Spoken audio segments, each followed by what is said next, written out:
Assalamualaikum warahmatullahi wabarakatuh. Halo sahabat matematika yang berada di mana saja dan adik-adik siswa SMA, terutama siswa SMA Negeri Satu Bawah.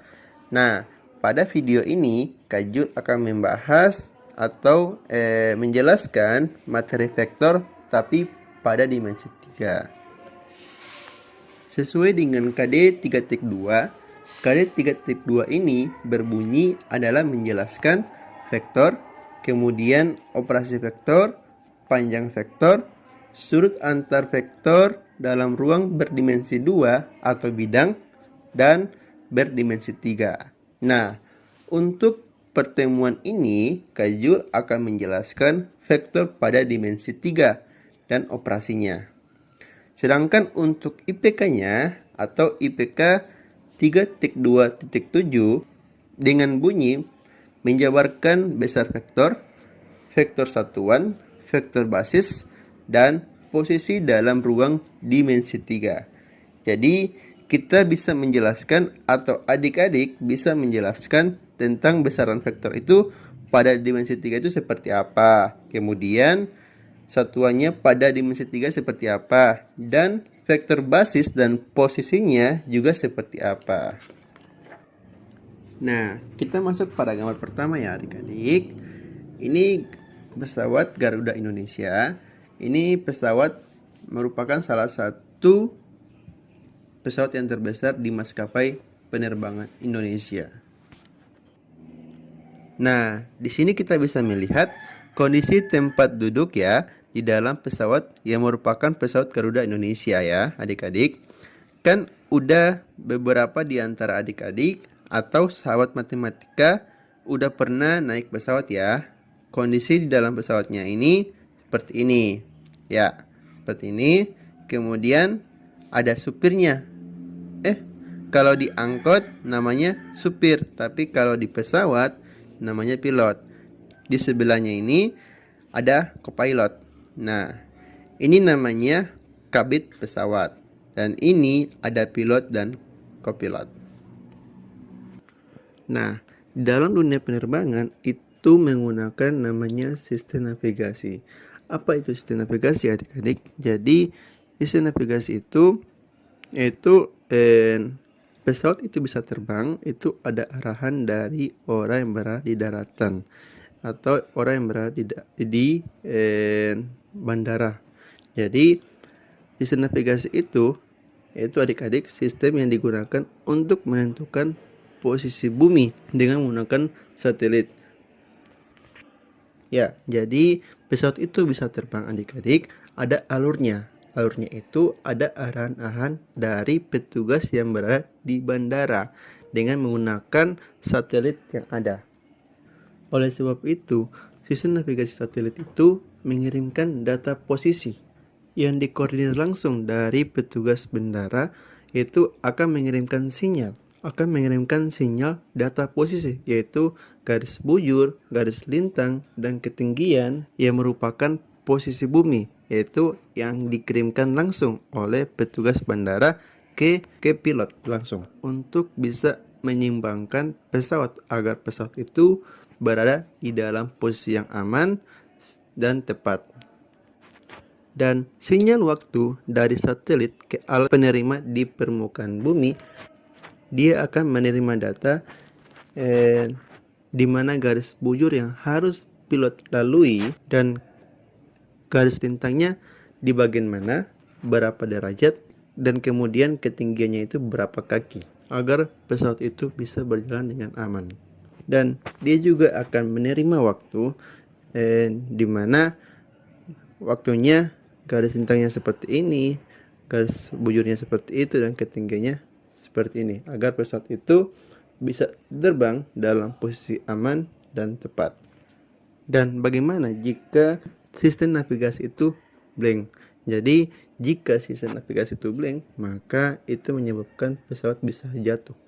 Disebabkan karena kesalahan dalam mengirimkan data dari petugas bandara, sehingga pesawat tidak bisa diterbangkan dengan sebaik-baiknya. Nah, ini dia. Jadi ini satelit ya. Jadi dari bandara itu akan diterjemahkan langsung atau dilaporkan langsung dari satelit atau akan dikirimkan lagi ke pesawat yang akan terbang. Ya, ini prosesnya ya. Ya, jadi dari bandara akan dikirimkan ke satelit. Jadi satelit ini akan memancarkan atau mengirimkan data yang dari petugas bandara ke pesawat. Oleh sebab itu, ketika naik pesawat diminta dimatikan handphonenya atau tidak menggunakan ponsel, dan itu akan mengganggu data yang dikirimkan satelit ke dalam pesawat. Nah, ini dia sistem koordinat yang digunakan oleh sistem navigasi untuk mengamankan pesawatnya berada di posisi seperti apa. Ya, garis lintang, garis bujur, dan ketinggian itu menggunakan sistem koordinat dimensi 3. Garis lintang di bumi ada sekian berapa dengan menggunakan sumbu X. Garis bujurnya berapa dengan menggunakan sumbu Y. Dan ketinggiannya menggunakan sumbu Z. Garis lintang, garis bujur, dan ketinggiannya itu seperti ini. Nah, ini sistem koordinat dimensi 3 yang berada di daerah positif. Sumbu X itu memiliki daerah positif dan negatif. Nah, ini daerah positifnya. Di mana daerah negatifnya? Nah, kita tarik ke sana. Itulah posisi sumbu X negatif. Nah, ini sumbu X, sumbu Y positif. Jika dia ke sana, maka dia itu merupakan sumbu Y negatif. Dan kemudian ini sumbu Z di mana posisinya itu merupakan positif dan di bawahnya itu merupakan posisi negatif. Dan itu kita menggunakan yang namanya ketinggian. Oke, nah seperti ini dia. Dari sini, misalkan dari 0,0,0 kan ada 3 sumbu, jadi 0,0,0. Dia akan terbang dengan ketinggian berapa? Misalkan dia ada berapa, dari sini, misalkan dari sini, dari titik pesawat di bandara, dia akan terbang menuju ke titik ini. Maka dia akan tahu sumbu X-nya berapa, yang merupakan garis bujur, dan garis lintangnya berapa dengan memisahkan sumbu Y, dan ketinggiannya berapa dengan memisahkan sumbu Z. Misalkan posisinya itu seperti ini, jadi dia menggunakan garis lintangnya berapa, kita menggunakan konsep dalam vektor saja. Misalkan 3, kemudian Y-nya berada di titik 2, dibuat dalam garis bujur, garis lintang, dan ketinggian. Kita terjemahkan dalam sumbu X, sumbu Y, dan sumbu Z. Jadi, misalkan sumbu X-nya 3, sumbu Y-nya itu 2, dan sumbu Z-nya itu 5. Jadi dia berada di 3,2 dan 5. Nah, kita tarik seperti ini untuk membuat seperti ini. Jadi kita tarik ke sini. Nah, kenapa dia tidak ke arah kiri? Nah, ini juga menentukan posisi positif negatifnya. Kenapa X-nya berada di area seperti ini? Misalkan titiknya itu 3,2,5. Artinya itu posisi X-nya 3, posisi Y-nya itu 2, dan posisi Z-nya itu 5. Maka 3, 2, 5 itu yaitu berada di daerah positif. Untuk menggambarnya juga itu harus berada di daerah positifnya juga semua.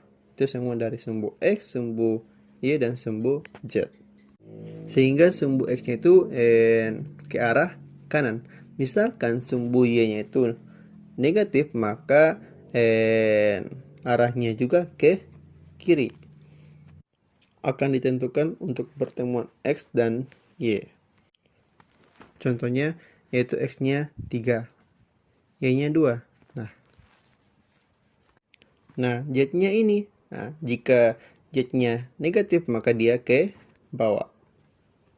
Karena Z-nya ini dimisalkan 5, maka dia di area atas. Maka di sini titiknya. Maka kita buatkan vektor yang dari arah bandara dari 0,0,0, yang garisnya atau titiknya itu menuju ke ujung, ya misalkan 3,2,5. Jadi berarti persis posisinya itu di sini, yaitu 3,2,5.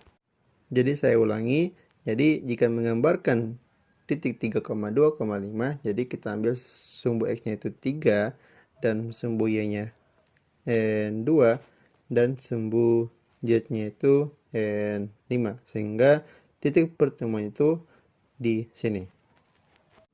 Oke, mudah ya. Jadi kita gambarkan vektornya seperti ini. Nah, ini penggunaan vektor dasar dari sistem navigasi yang digunakan dalam dunia penerbangan. Untuk menerbangkan pesawat agar berada di dalam posisi yang aman dan tepat.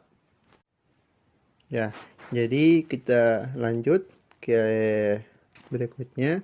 Kan tadi kita sudah menjelaskan penggunaan sistem koordinat Cartesius dalam dunia penerbangan dimensi 3. Yang penggunanya itu sangat-sangat bermanfaat dalam dalam kehidupan sehari-hari, terutama dalam dunia penerbangan. Ya, di sini ada LKPD, yaitu contoh soalnya. Dalam sebuah penerbangan yang membutuhkan vektor ruang, pesawat harus melalui sebuah titik lokasi, yaitu dari arah sumbu X berada pada posisi 2000 km. Jadi kita misalkan itu merupakan sumbu atau garis bujur. Ya, dan dari arah sumbu Y pada posisi 6000 km, itu garis lintangnya seperti itu, serta dari arah sumbu Z yaitu 3000 km. Nah, atau ketinggiannya. Dengan bantuan koordinat dimensi 3 atau yang tadi kita sudah jelaskan, maka kita gambarkan lintang pesawat dari keadaan 0,0,0 ke titik lokasi tersebut. Kemudian kita akan menentukan koordinat titik lokasi yang dituju. Vektornya itu kita akan buat secara aljabar. Serta bentuk keadaan vektor basis, besar panjang vektor, dan vektor satuannya. Nah, adik-adik kita akan menggambar dulu soalnya seperti ini. Garis lintangnya pesawat dari keadaan 0,0,0. Nah, di sini kita ambil sumbu X-nya itu X-nya 2, jadi kita ambil angka awalnya saja, dan sumbu Y-nya itu 6 dan sumbu Z-nya itu 3. Nah, jadi X-nya 2, kemudian Y-nya 6 dan kemudian Z-nya 3. Sesuai dengan penyampaian tadi dalam soal LKPD, yaitu 2, 6, dan 3. Nah, gambar garisnya seperti ini ya. Jadi ada sumbu X, terus sumbu Y, dan sumbu Z. Karena daerahnya itu positif semua, jadi tidak usah dilengkapi untuk garis Cartesiusnya itu sampai di area negatifnya, tidak usah. Jadi kita hanya menggambarkan sesuai dengan sumbu X, sumbu Y, dan sumbu Z di area positif saja. X-nya 2, jadi misalkan ini 1, ini 2. Nah, Y-nya 6. Jadi 1, 2, 3, 4, 5, dan 6.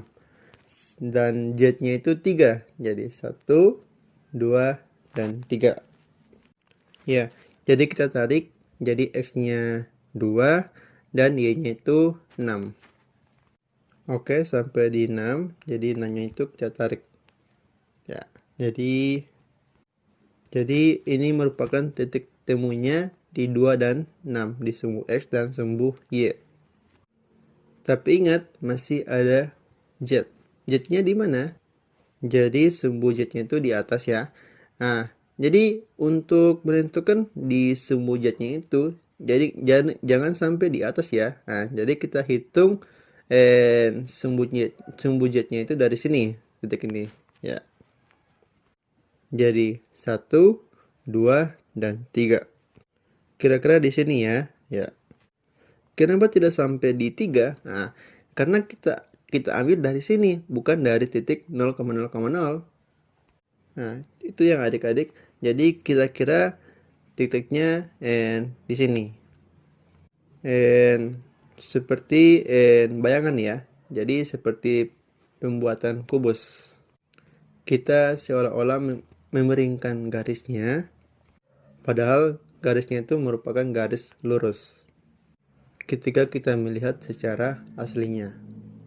Jadi ketika kita melihat garis-garis yang berada di samping-samping kubus itu akan kelihatan seperti miring. Tapi ketika kita lihat secara nyata, itu merupakan garis lurus. Dan ini juga kita menggunakan sistemnya seperti ini. Nah, maka garis sumbu Z-nya itu seperti ini. Nah, maka berarti inilah titik yang dimaksud, yaitu titik 2,6,3. Maka kita tarik dari titik awal yaitu 0,0,0 ke titik di 2,6,3. Jadilah vektor yaitu vektor 2,6,3. Nah, selanjutnya kita menentukan titik lokasi yang dituju. Menentukan titik lokasi yang dituju berarti kita menentukan vektornya secara aljabar. Tadi kan kita sudah menentukan vektornya secara geometrinya seperti ini. Maka vektor secara aljabarnya itu ya tinggal ganti, yaitu 2, 6, dan 3. Nah, di sini kita akan menentukan atau membentuk vektor ke dalam vektor basis. Vektor basis yang vektor besarnya itu vektor satu-satuan, yang arahnya searah dengan sumbu-sumbu koordinat. Vektor basis kita menggunakan IJK. Nah, ini dia pengertian dari vektor basis yang merupakan besarnya satu-satuan dan arahnya searah dengan sumbu-sumbu koordinat. I-nya searah dengan sumbu X, sedangkan Z-nya itu searah dengan sumbu Y, dan K-nya itu searah dengan sumbu Z. Dimana IJK itu memiliki satu satuan saja. Nilai 2 itu berada di sumbu X ya, 6 di sumbu Y, tinggal kita ganti, dan 3 di sumbu Z. Sehingga basisnya 2 berada di sumbu X. Nah, berdasarkan arahan di atas, jika searah dengan sumbu X, ya, ditulis 2I. Itu ya. 6 itu berada di sumbu Y. Berdasarkan arahan di atas, maka searah sumbu Y ditulis 6I. Dan 3 itu di sumbu Z. Berdasarkan arahan di atas juga, maka sumbu Z itu ditulis dengan 3NK. Maka jika dibentuk di dalam vektor basis, maka jadi 2I tambah 6J dan tambah 3K. Nah, kemudian 2 itu diganti dengan A, terus 6 diganti dengan B, dan 3 diganti dengan C. Nah, itu bentuk umumnya ya. Ya, maka menjadi AI tambah BJ dan tambah CK. Selanjutnya kita menentukan besar panjang vektor. Nah, jadi sedangkan untuk rumus vektor dalam dimensi 2 itu hanya x kuadrat tambah y kuadrat. Sedangkan ini kan ada dimensi 3, itu ada 3 sumbu, maka rumusnya itu menjadi x kuadrat tambah y kuadrat tambah z kuadrat. Pada soal di mana 2 berada di sumbu y, sumbu x maksudnya, 6 di sumbu y dan 3 di sumbu z, maka panjang vektornya tinggal kita ganti saja, itu di sini 2, di situ 6, dan sumbu z-nya itu 3. Maka 2 kuadrat itu 4, 3 kuadrat itu 9, dan 6 kuadrat itu 36, maka hasilnya itu merupakan akar 49 itu adalah 7. Maka panjang vektornya adalah 7. Nah, berikutnya kita akan menentukan vektor satuan. Nah, untuk pengertian vektor satuan yaitu panjangnya satu satuan. Nah, jadi setiap vektor U, misalkan ini ya, jadi ini dalam bentuk dimensi 2, yang bukan 0 mempunyai vektor satuan yang dilambangkan dengan ini. Nah, ini lambang dalam vektor satuan. Maka nilai dari vektor satuan itu didapat dari perbandingan antar vektor dan panjang vektor. Maka nilai vektornya itu yang tadi kita sudah dapat, yaitu 2, 6, dan 3 ya. Nah, panjang vektornya kita dapat tadi yaitu 7 ya. Nah, jadi vektor satuannya dapat seperti ini ya. Nah, jadi vektornya itu 2, 6, 3 dibagi 7 itu sama dengan kita tuliskan dulu 2 vektor 2, 6, 7. Nah, vektornya kan kita sudah tulis, yaitu vektor 2, 6, 3 ya. Nah, terus di sini sepertujuh. Nah, dapat dari mana sepertujuh? Jadi ada angka 1 di sini ya. Jadi dia dituliskan sepertujuh. Ya, jadi ini dikali ya. Jadi sepertujuh dikalikan 2 jadi 2/7.